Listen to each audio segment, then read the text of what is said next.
Welcome back. Welcome to Crafting a Meaningful Life. I'm Mary Crafts, and I get to be your host. It's a get-to for me. It's a get-to spend every single week. I get to spend some time with you. Think about what we're going to talk about. Think about what this week brings. And I like my podcast to be evergreen. So evergreen means that they're not necessarily cued into a specific event and date. But I'm not going to do that today. You can watch this any year, 10 years from now, today, tomorrow, but this is kind of geared to something very specific. If you're watching this in time, then you know we're very close to Christmas. And one of my pet peeves with myself for years was that I would kind of see Christmas season as this throw all caution to the wind. Because January is coming and I get to start over again. And what you and I both know is that if I'm not able to do that today and make a commitment to that, my chance of doing that successfully 2 weeks from now is really low. And as we approach this new year and the opportunity to really make that commitment, that resolve, that love of self shown to ourselves and others, I want us to do it today. I really do. I don't want you to wait till after Christmas. I want you to think about what we're going to do today to start that loving of ourselves, being our best version. And to that end, I've invited one of my favorite people on the planet, Nick Carrier. Welcome, Nick. What's up, Mary? It is absolute honor to be joined by you today. I appreciate you having me on. Oh my gosh. Of course, I was on your podcast, maybe, was that like a month ago? I think it was maybe about a month ago. Yeah. And you have this most incredible podcast. It was an honor for me to be on yours. But let's tell the story about how we met. We met at our good friend, his book launch, and Scott Miller, who's New York Times bestseller many times over, was having his book launch of his last book. And you were in his book. You were in his book as one of the people we should pay attention to as a mentor in our lives. And I couldn't have agreed with him more. And so afterwards, I kind of tracked you down and said, hey, I think we're supposed to be connected. I didn't know what it was, Nick, but there was something I knew that we shared in common. And so I'd like you to start with that. What is it you think we share in common? Ooh, wow. That's a good question. I didn't know you were going there. I know. I think we share in common the passion we have around our own message and our own experience of living out our message and how much it's transformed our own lives. Yeah. And we're just like, we want it to get into other people's ears so badly so that they can experience our message, live out our message, so that they can experience same, similar, greater than transformation in their own lives, because we've known that it's allowed us to live more meaningful and impactful lives ourselves, and we want to be able to spread that and share that with others. So I really think that the passion that we have for our experience and for the message that we've extracted from our experience, I think that we have that similar passion for it. Bang. I know what it's like to live on that side over there. I know what it's like to be in the middle of the struggle and seeing the struggle as the problem. And I know what it's like to live on this side and see the struggle as the gift. Absolutely. So Nick, one of the reasons I wanted to connect with you that night at Scott's book launch was that you're into fitness and health and helping people lift themselves to being their best you. And so to that end, you have a podcast, you have your own training sessions. I follow you on Instagram, like, oh, there he is, Nick. So tell us about yourself. Yeah, so I'm the founder and CEO of Best You. And you just happen to have it there on your shirt. Just in case you're wondering, it says Best You. Thank you.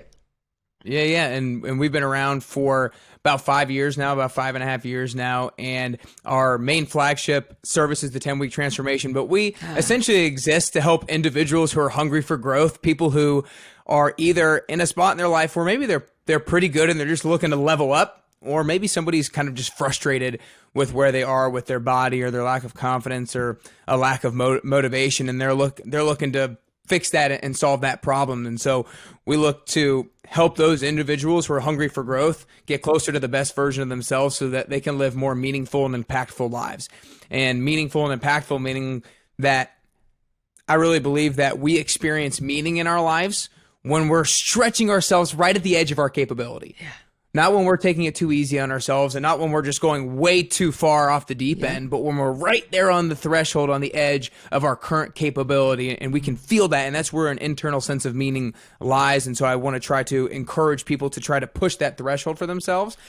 And then that second part is so that they can live meaningful and impactful lives. And that second part is super intentional as well, because I think that getting closer to the best version of ourselves obviously improves our own life and our own experiences, but it also will improve the lives and the experiences of those that are around us, our friends, our family, our community, and ultimately the world, because I really believe that oftentimes we underestimate the impact that we can have on on the world. It sounds kind of cliche to impact the world, but you probably know, an average person might know 1,000 people. You probably know a whole lot more than 1,000 people. But if I know 1,000 people and I can impact each one of them, and they know 1,000 people, then that's 1,000,000 people right off the bat. And so you can impact somebody, you can impact a lot more people than you think by oftentimes much more smaller actions than you think as well. And so I bet you we try to encourage those people to live meaningful and impactful lives.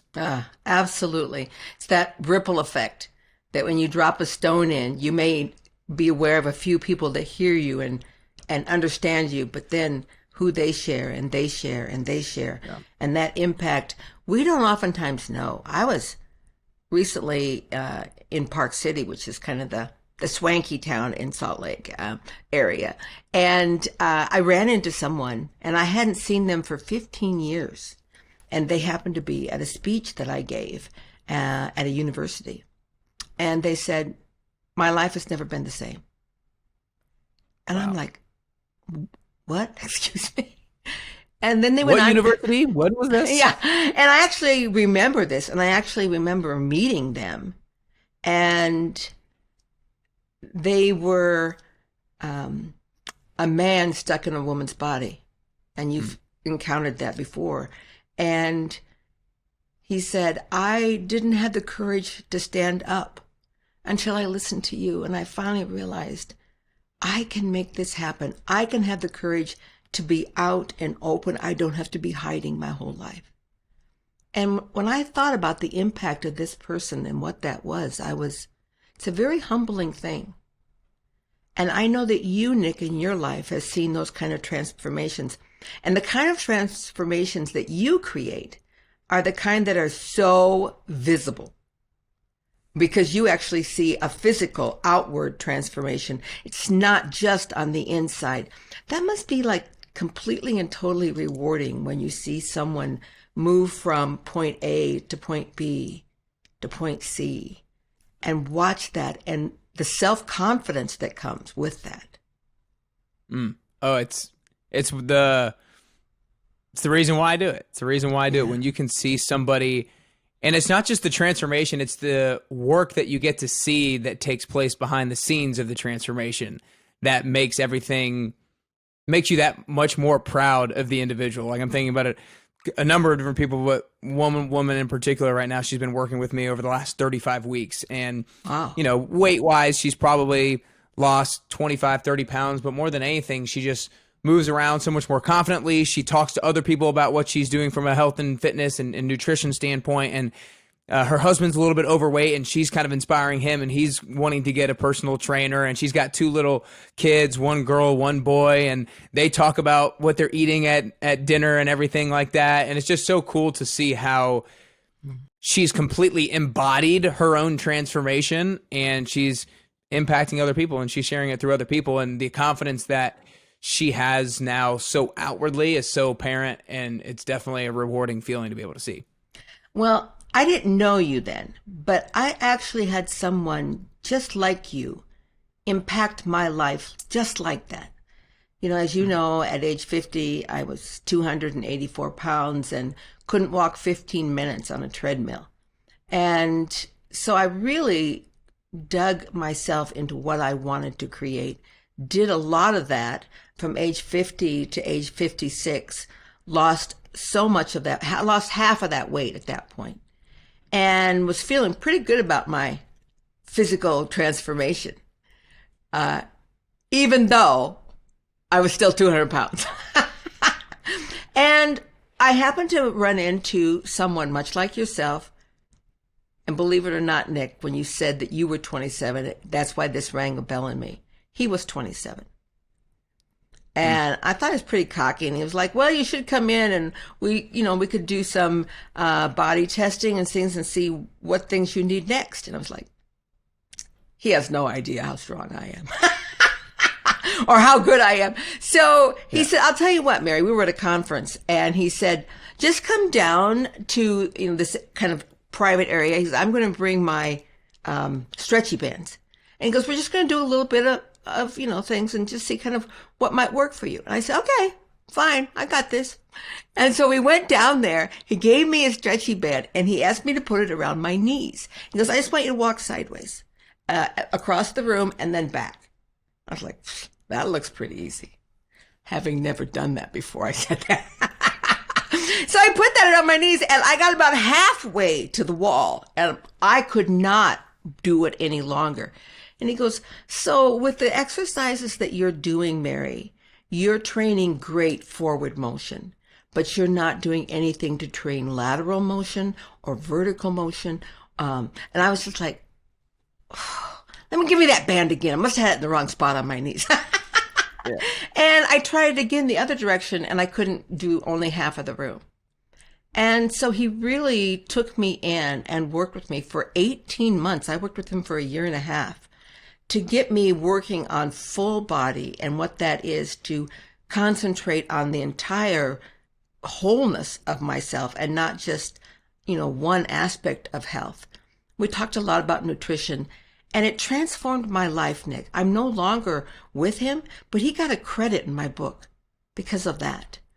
And I think that that's what you're offering people, no matter what stage that they're at. That idea that being your best you is really honing in on what those specifics are. So you talk about your 10-week, or is it 10-week or 10-step? Yep, 10-week. 10-week 10-week transformation. 10-week transformation. So what does that look like? And what kinds of people do you work with? Yeah, so I work with all kinds of people. I would say I work with a lot of parents of young kids. I work with all kinds of people, but if I had to pick one group that's a large group. But basically, it's a 10-week transformation. It's a goal-setting program. So everybody starts off by first off defining why they're doing the thing in the first place. Everybody has their why, motivation behind every single action that they take. And sometimes they don't even necessarily know it. And so it takes asking the right questions to extracting that out of them.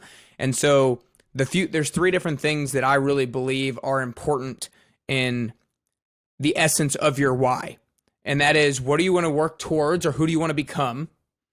What do you want to work away from? And who are you doing it for? If you can define where you're trying to go, it's really critical. If you can also define what you don't want to be, lazy, overweight, lack of confidence, but paint a little bit of a clearer picture for it. If you have that line that you're chasing or that you're running away from, and you have that North Star that you're running towards, but then if you can remember who you're also doing it for, that's absolutely critical as well. So that's a little bit of an extra motivation. So the first part is defining why you're starting the 10 weeks in the first place. The second part is what I call setting your success indicator. And that is what indicates to you that you're going to be successful by the end of this 10 weeks. And that's your X to Y by when. That's, I'm currently here. I want to be here by a particular date. And we want to make sure that all the goals that you set are the balance of meaningful and believable. When I say meaningful, I mean it's big enough to provide you with a lot of meaning, and it would fire you up if you achieved it, but it's believable. You're not doing something that's completely unrealistic. You have to keep in mind that the time frame of this thing is 10 weeks. So where do we realistically think we can get if we do push ourselves? It's not an easy goal, but if we push ourselves, where do we think we can get to? Then the next thing is what I say is identifying your progress indicators. And this is absolutely critical. These are your weekly goals that will indicate to you that you're making progress to your overall goal. So let's say somebody's weight loss goal is I want to lose 10 pounds in 10 weeks. Okay. Then you might need 3 weekly goals. One that's a weekly fitness goal, how many times you want to work out and for how long every single week, and what are those workouts going to look like? And the next one that's a nutritional goal. It could be if somebody wants to count calories, they could do that. If somebody simply wants to just talk about, I really need to make sure I eat home-cooked healthy dinners 5 times a week, then maybe that's their nutritional goal. And we're not talking home-cooked comfort food. No. No. We're talking home-cooked healthy food that provides energy for you rather than draining energy from you. Yeah. Yeah. But that's really what I find for the most part is if people, at least the people that I work with, if they make their own meals at home, they're going to be 10 times healthier than if they just go someplace. Yeah. And so sometimes it just takes saying that you're going to do home cooked meals, and that's a big enough goal in and of itself, because it's not going to have a bunch of stuff in it that you're going to have when you go to a restaurant. So there's the nutritional goal. And then the last piece, usually I find it's one of 4 things that are people's Achilles heel. Either their water intake is really bad. Yeah. Their alcohol intake is too much. Yeah. Their sweets intake is through the roof. Off the charts. Yeah. Or they snack all the time on crappy stuff. So water, alcohol, sweets, and snacking are... Okay, let's go back. I'm going to list those again. So the first thing is you kind of zero in on their water intake. And, it's not the same for everyone. They used to do that standard thing of, 1 ounce of water intake for every pound of your body per day, that kind of thing. But it's not always the case. How do you measure what someone's water intake is? Yeah, so I usually start off with the general number of half of your body weight in ounces plus 16 ounces for every hour that you work out. However, that's my overall general thing. But whenever I'm working with somebody, I'm asking, how much are you currently drinking? And this is the biggest part about those weekly goals is they need to be 2 things. They need to be predictive and workable. Predictive means that I can accurately predict that if I do this, then I'm going to get the result. If I do this, then I'm going to get that. And the second part is kind of where I'm coming to with this part of the conversation is workable. And workable means that I'm willing and able to do this based off of what I've been willing and able to do in the past. And so when it comes from a water goal, if I'm working with somebody and I ask them, how much water have you been drinking up to starting off this program? And they say, I'm drinking maybe a glass of water a day. I talked to somebody the other day. They said, my water on a daily basis is 2 cups of coffee. And I'm like, okay. Well, and what color is your pee? Right. And so their water intake goal is not going to be half of your body weight in ounces plus whatever. Yeah. I might then try to get them to have 20 ounces of water 5 days a week. And let's see if we can start there. Because one of the most important things about sustainable habits is they have to be workable, but you have to form a habit before you optimize it. You can't start off by trying to drink 100 ounces of water if you drink 0 ounces of water. You can't start off trying to lift 150 pounds before you can lift 50 pounds. Yeah. You have to build the muscle. You have to build the time in your day, and then you can optimize your routine from there. And that's kind of one of the biggest things with forming new habits and forming new rhythms. Oftentimes, we're so not used to dedicating just that time in our calendar to doing that thing. And so dedicating new time in your calendar to doing something you've never done before or you've done very infrequently is very difficult. So you have to build the habit of just scheduling out 5 minutes in your day to do something. And then that 5 can turn to 10. So Nick, when I talk to people about that principle, for me, the biggest piece of that carving out time, and I know you hear this, is, well, I don't have time. I mean, when would I fit it in my day? And they recite to me what their crazy day looks like. And, I do the work, I get the kids to school, I come home, I do this, I do that. And, and then I just collapse into bed and do it again the next day. And that was for me one of the biggest changes when I realized that before I could do any of those things, the most important thing was to take time for me, to fill my bucket. And how could I begin to serve anyone else if I didn't love myself enough to serve me? And to find that time no matter what.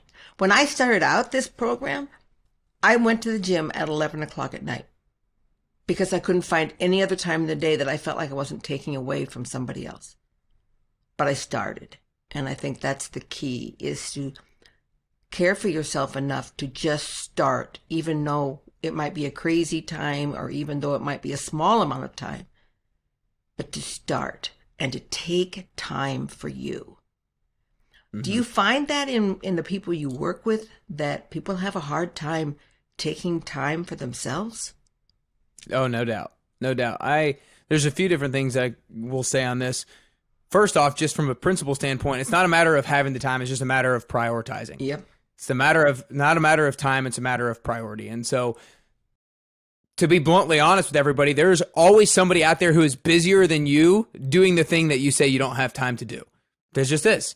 There just is. There are people who tell me they don't have time to work out. And I'm like, you have one child. There are plenty of people who have 7 children who are maybe CEOs of a company, and they're finding the time to exercise. So there's always somebody who is busier than you that is finding a way to make it happen. And then one of the things that is such a backbone of the way I coach people is preparation. So many people don't spend the time to decide how they're going to spend their time because they feel like it's a waste of time, but it's actually the best use of it. Yeah.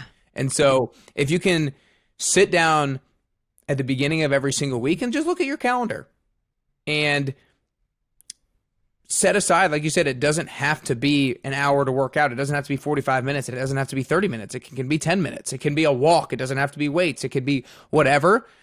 But if you can set aside that time and fix it into your calendar, then it becomes a whole lot easier to say no to other distractions. Yeah. I think that's one of the biggest things. People don't know how to say no to distractions because there's nothing that it's distracting them from. But if they can plan what they need to do in their day, for me, I have my whole week planned out. And so if somebody asked me, Nick, could you come join me on a podcast this Friday at 2:00? Well, I would look at my calendar and I see I have something at 2:00. I'm sorry, I can't, but maybe next week, because I can say no because there's something that's already in my calendar. So point is, if you can book your workouts or your movement time or whatever that looks like for you into your calendar, as short or as long as you want it to be, you can say no to other things and you can block out other distractions much more easily. Yeah. Okay. What's next? You said water, time. Yep. What else do you talk to them about? Yeah. You listed 4 things. I'm trying to remember them. I had water, alcohol, sweets, and snacking. Oh, the alcohol. Yeah, that was never my issue, but I know a lot of people that is their issue. Especially, you and I can do this, I'm sure. I know you can do it. I sometimes can do it. When you see someone, you can actually see what they're physically reflecting, how much alcohol they're consuming and the kind of alcohol they're consuming. Yeah. I mean, you didn't come by that phrase for no reason, having a beer gut. You just... Yeah, but so basically, those are some of the things that I look to identify in people that is kind of keeping them where they're at rather than progressing them towards where they want to be. And so those are the weekly goals that they set for themselves. And then the last part is kind of what we almost, there's 2 more things. One of the things I just kind of touched on, I call planning your pills. And pills is PILS, not the kinds that you pop in your mouth, but it stands for, the purpose of them is to increase the likelihood that you're successful. Because most people tell themselves that they need to work out more or eat healthier or maybe drink less alcohol or drink more water. It's not necessarily groundbreaking news that people have told. This is stuff that they know, they just haven't done. And so oftentimes people think they haven't done those things because they lack willpower. But to me, they've just lacked proper preparation and lacked a system of success. Yeah. They've lacked realizing that it doesn't have to be an hour. It can be 10 minutes. They've lacked any kind of accountability. They've lacked setting up a scoreboard for themselves. And that kind of will segue me into that last part is we always set up a scoreboard at the beginning of every single 10 weeks because a scoreboard increases the stakes of the game. When a scoreboard is turned on, the stakes of the game are turned up. If you can have something that is... When the scoreboard is turned on, the stakes of the game are... I love that. That's awesome. So every single goal I ever have, I need a scoreboard for it, because then how do you know if you're winning or losing? How do you know if you're progressing or not? And so not only does it tell you if you're winning or losing, but it provides you with feedback as to whether or not your strategy is working, right? If you're watching a football game and a team is down 10-0 in the first quarter, well, their defensive coordinator might know that, okay, this isn't working. We need to pivot. We need to do something different. And same thing with maybe a weight loss goal. Let's say somebody has the goal, and after 6, 7, 8 weeks they haven't had any progress, then let's reevaluate some things that are going on. And so it provides you with motivation because you'll see yourself tangibly making progress toward your goal. But if you're not, then you get good, valuable feedback that you can pivot off of. And the last thing I'll say with the scoreboard is the amount of success that you'll realize with your goal is going to be directly correlated to the frequency with which you engage your scoreboard. If you can look at your scoreboard every single day or at least every single week and engage with it, then you're going to be that much more likely to achieve your goal. It's so many people, let's say, want to increase the amount of money that they have in their bank account, but then they'll never log into their bank account. It's like, how do you expect to have more money when you never even track it or never look at it? And same thing with somebody losing weight. I'm sure you were stepping on the scale with some level of frequency. If you just said, I want to lose weight. I still step on it. I mean, a lot of people say, right, you should only step on it once a week. I still step on it every single morning. I want to see the correlation between how active I was yesterday, what I put in my mouth yesterday, to where my body is today. I know you probably disagree with that, but for me, it was a winning strategy for me, and it still is. Yeah. Yeah. Well, the thing with the scale is it's all about your relationship with it. And you have a relationship with the scale just like you have a relationship with your significant other.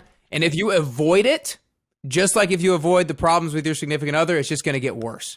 Yeah. And so what I try to impress upon people when it comes to stepping on the scale is, like I said, it's a relationship like any other. I don't necessarily, if somebody has a bad relationship with the scale now, then I'm not going to tell them to step on it once a day or multiple times a day. It's about trying to both see it as feedback as to what's gone on over the past week, and then also just realize that it's going to take a little bit of time.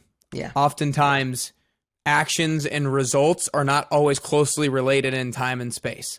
Oftentimes, we have to continue to take action frequently in order to get that result, in order to get that output. And so, anyways, relationship with the scale is sometimes a tricky thing with a lot of people. But if you're listening to this and you refuse to step on the scale because you've been told, like, it's not about weight, it's not about weight, but just realize that your relationship with the scale doesn't get better when you don't interact with it. Some of the things as you stepping on that scale, for me, it's understanding, because I had the opportunity then to reflect back and think, okay, what was it yesterday that I'm a half pound heavier today? And then the next thing I do is I put my hand around my wrist and I'm like, oh, okay, I'm carrying some water weight. And so I didn't do enough movement yesterday, or what, did I not do enough water intake? When you retain water, it's because you haven't taken in enough water. You know what I mean? Yeah. And so it gives me an opportunity to look at that. And it was a tricky thing when I was putting on muscle, because you didn't see as much reduction in the actual scale. But sometimes when I knew my pants were still fitting, but the scale wasn't moving, or my pants were getting too big and the scale wasn't moving, I was actually thrilled, because that meant I was putting on more muscle mass. And anyway. But you did the exact right thing, right? You let the scale be feedback. You let the scale be feedback and be like, okay, what? And you approach it with curiosity. You're like, okay, why did this number pop up? And therefore it influenced your decision making moving forward. That's the key part. Absolutely. Is If you never check in with your scoreboard or weight or the scale in this example, then you don't have feedback that influences your decision making. And so that level of accountability of just maybe stepping on the scale with some sort of regularity can be really impactful around whether or not you hit your goal. Yeah. And your last one you talked about, you had another one you were. Yeah. I talked about, talk about planning your pills, and that's preparation for the week and setting yourself up for success. And so there's a few different questions that I have people think about or answer when they're setting themselves up for success. And so it comes down to, let's say somebody has the weekly goal of eating 5 home-cooked dinners like we had talked about. Okay, ask yourself a few questions. One, ask yourself, what can I do to increase the likelihood that I follow through with that?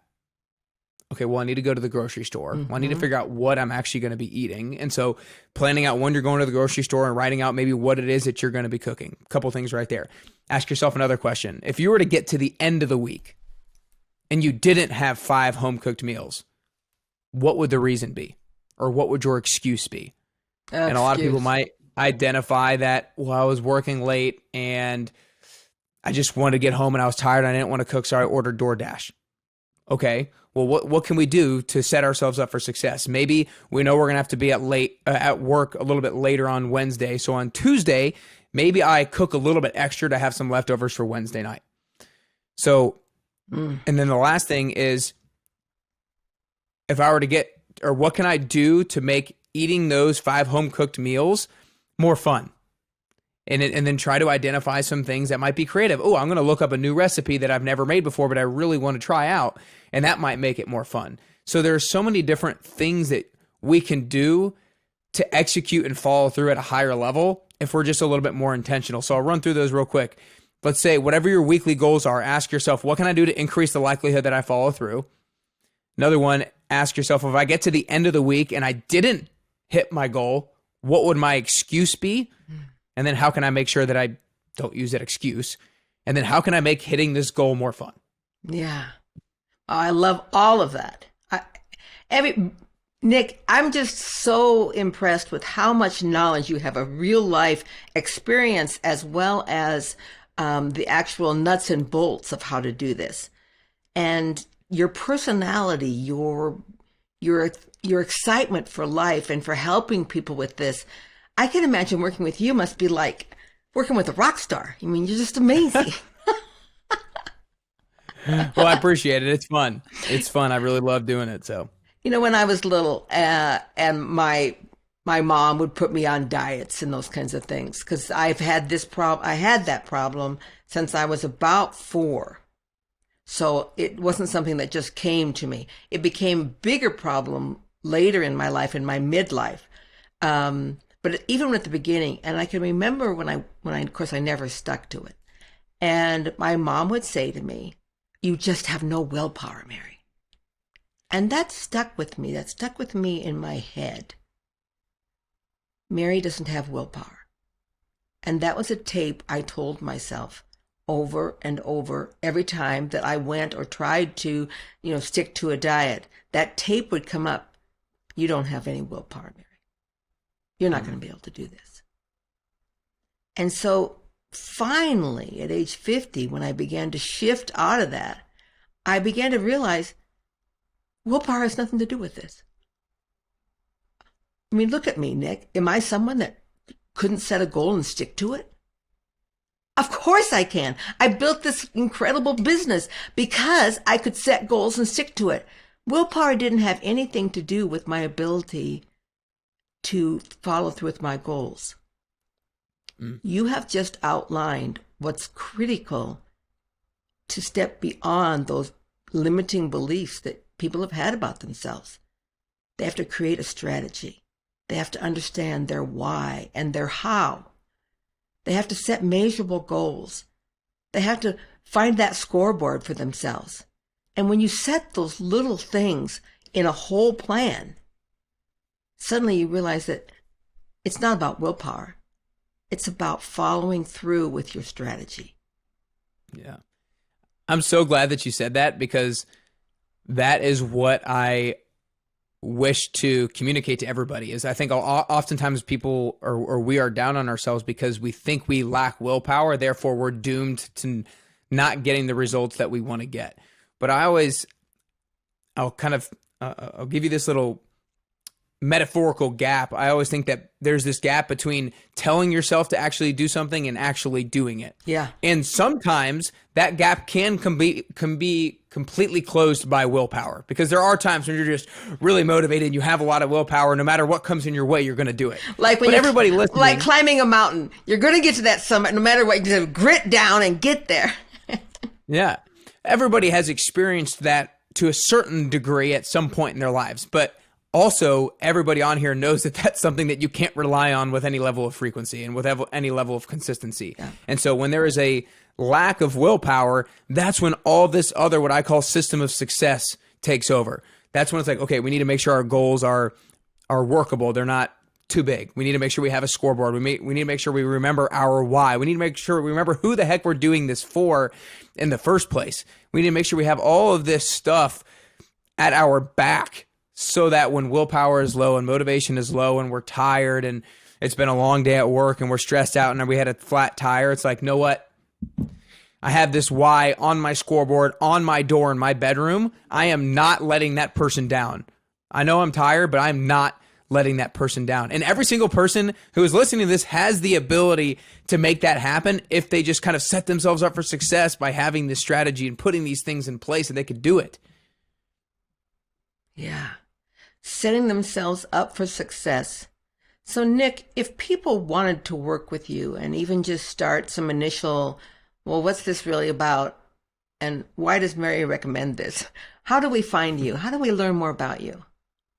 Yeah, so like I said, it's called the 10-week transformation, and people can follow me on Instagram first at carrier_bestyou. But then they can also go to my website at nickcarrier.com. And even before doing the 10-week transformation, one of the things I'm doing right now for a limited time only is offering people a free call at the beginning, heading into 2023, kind of here at the end of 22 and at the beginning of 2023. I'm offering people a free call to ask what their goals are. Like, what are your goals? What are your dreams? What are the things currently holding you back from getting you to where you want to be? And then how can we develop that strategy? How can we develop that plan so that you can get there? And so I'll talk people through exactly kind of what we've discussed today.